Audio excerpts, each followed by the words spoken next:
bringing that up again. Exactly right. The symptoms of a left brain, right body Mhm. versus a right brain, left body weakness are very different. Mhm. In your case, you had it on the right side of your brain, which is the area that gives you consciousness of space and area where you are in.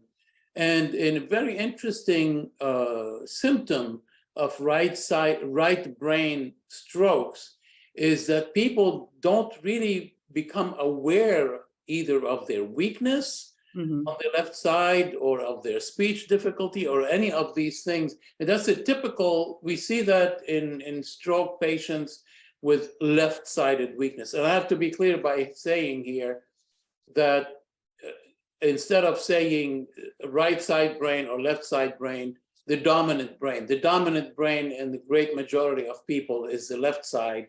Mhm. The non-dominant is the right side. So if you happen to be left-handed, this is completely the opposite. But in Mhm. your case, you're not. You're right-handed. So a typical symptoms of right brain strokes is patients experience something we call neglect.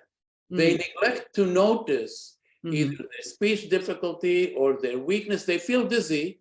They Mhm. don't have a headache. They feel dizzy and somewhat disoriented. They Mhm. don't exactly know where they are or what's happening to them, Mhm.